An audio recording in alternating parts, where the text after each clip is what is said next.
Welcome back to Crash Bandicoot 2 Cortex Strikes Back. I am Jay from the GameBustersUK. Alright, so in the last episode, I believe we were in Hang 8 and the pits. So let's start things off with the final level of the first warp room, Crash Dash. Now, you remember the boulder levels from Crash Bandicoot 1? Well, they make a return. Slightly different. They're snow boulders. Totally different. Now, I don't personally mind these ones. I like these because they add a little bit of a challenge. They were more awkward to control in Crash Bandicoot 1. But because of the better control in Crash Bandicoot 2, I feel like I can enjoy these a lot better. Some of them do provide a little bit of a challenge, especially when you're trying to grab all the boxes, because you have to be at a certain speed. Well, you have to be quite far ahead from the snow boulders so you can collect all of the boxes. And obviously you have these bombs. They don't kill you, but they just slow you, so try and be careful of them.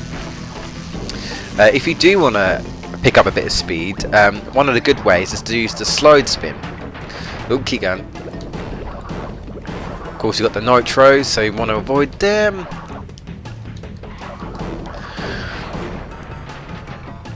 Don't worry, that boulder's coming back. Or should I say another one? On to the bonus stage. Now, I will just warn you guys, at the time of this recording, which is the 19th of February, I've had a cold for about a week now and a week and a half, so I may be coughing a little bit, so I may try and edit it out, but yeah. I've got some days off though, so I haven't been able to record for a while, so I figured, right, you know, I'm ill, but, you know, this is perfect time to record, so let's just get on with it.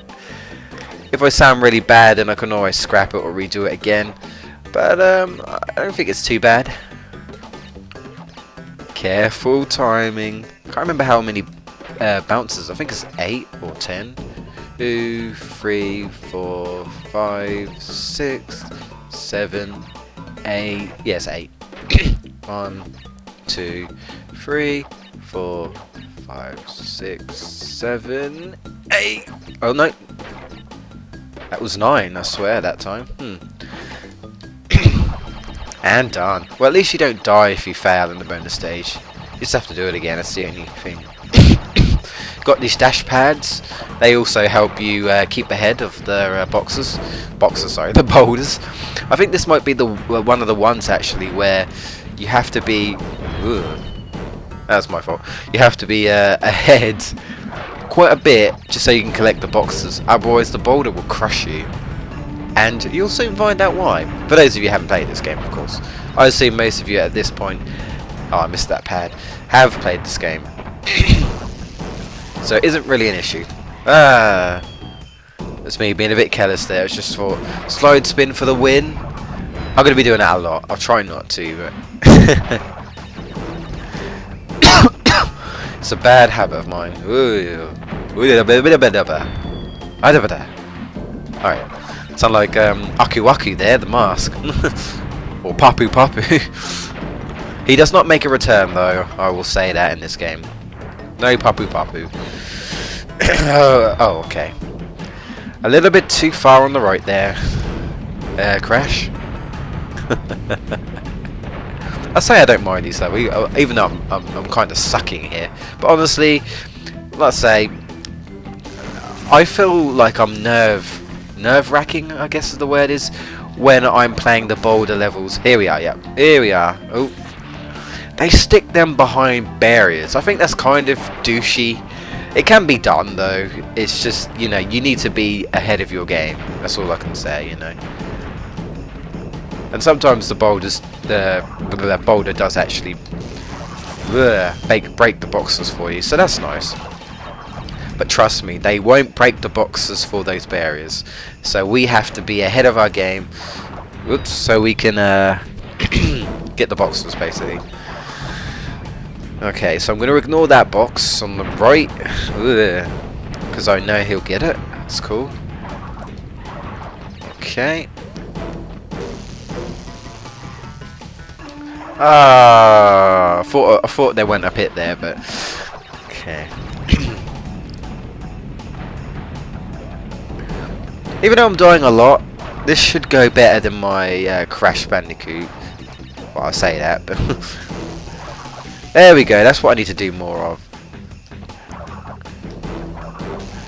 Right, just be careful. There we go. Plenty of time. There we go. Oh, I don't know what happened there, but got the gem. Sweet. And we've completed 100%. Oh yeah. Cortex did say he would speak to us once we complete the warp room. So after this, let's see what Crash has to say. Crash has to say. Cortex. Yeah, Crash starts speaking to himself. Listen up. We are not without enemies. Some of them you may even recognize. Although they cannot harm you inside this warp room, they can attack you on your way to the next one. To get to the next warp room, use the platform that appears in the center of the room. Good luck. And thanks for that report, Cortex. And I didn't quite get the weather. So what's the weather today, Cortex? No? Nothing? I'll ask him next time. On to the boss! And he said, boss we may recognize. Puppy Puppet? No, it is the crazy kangaroo Ripperoo. Yes. And this time he felt like reading a book. He's got glasses on. He's trying to think this is a professor here. I know. It's probably Dr. Jekyll. You know, yeah, Dr. Jekyll, Mr. Hyde. Nice girl hair. I don't really know what you're doing. Anyway. He does things a little bit differently, but I think he's easier in this one. Mainly because it's the first boss. In the first Crash Bandicoot, he basically hopped around while you had to wait to destroy the boxes. This time, he actually sets his own TNTs. He's got to stand in one of the spaces, and then he just throws nitros. You got to do exactly the same, and then you can hit him. Like so, really not that hard. Spin. There we go. Well, that was close. It can be easy to screw up because sometimes he may, you know,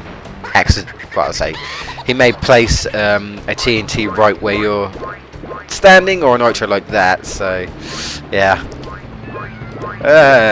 About there. There we go. And done. Oh yeah. Celebration. Does this famous little dance. Yeah. Victory. And we're just randomly warped out. I just assume it's Cortex that does it. Alright, to the second warp room. Alrighty. Oh, Cortex got something else to say?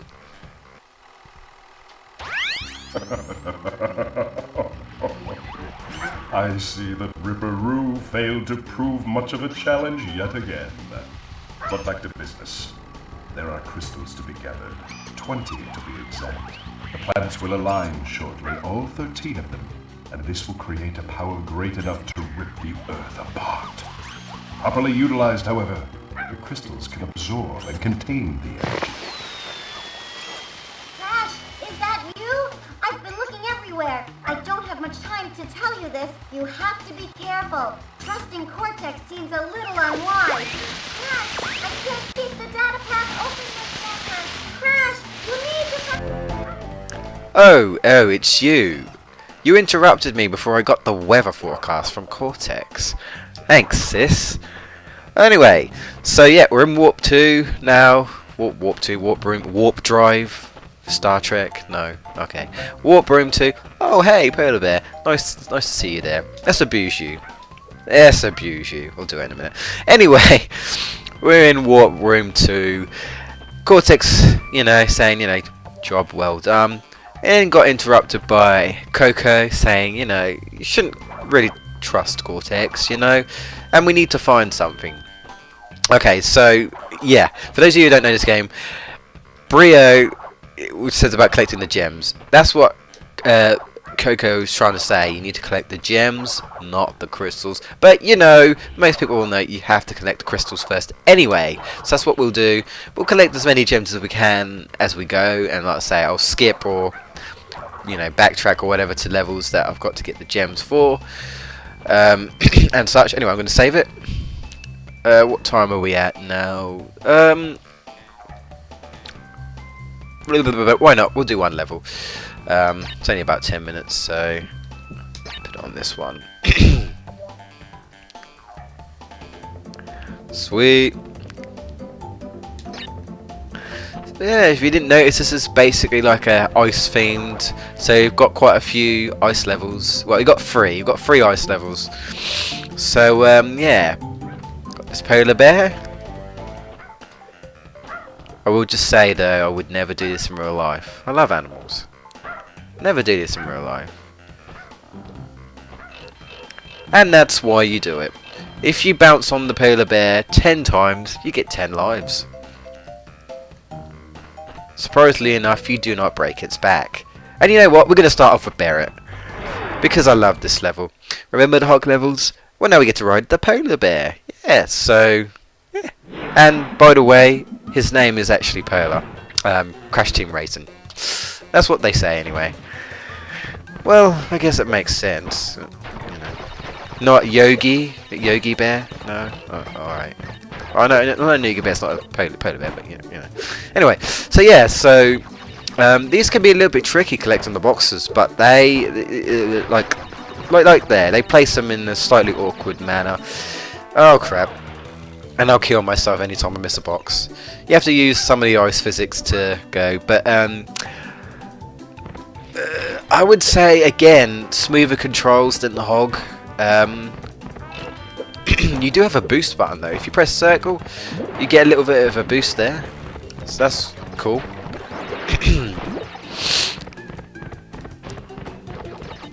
And I still don't think it's as difficult as the hog levels. At least you don't die as much, I don't think. You've got these whales that get in your way, but the hog, I felt like it was a little bit more trickier.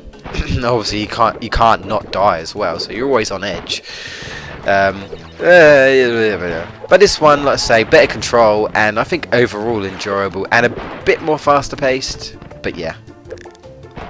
Oh, I don't like this bit. Oh yeah, just made it, and whoosh! Wow, that was some throw there. Wasn't it? How'd you stop the brakes on that thing? That's how you do it. Anyway, Crash is not phased, so hopefully I've done it.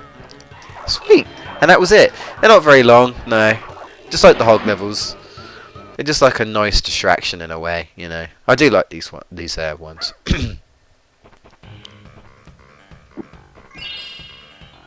Sweet. Awesome. Alright, so I think I'll leave it. Yeah, I'll leave it for now. Anyway, thanks for watching. It's the third part of Crash Bandicoot 3, I believe. Yeah, we're making some solid progress. In the next episode, I'll probably go back to the levels in order. So yeah, next episode, I think... is it Snowbiz? I think we had Snowgo. I think it's Snowbiz. Yeah, Snowbiz. Alright, so in the next episode, join me in the back in the icy area in Snowbiz. Anyway, I've been Jay of GameBustersUK. I hope you've enjoyed this episode, and I will see you in the next part.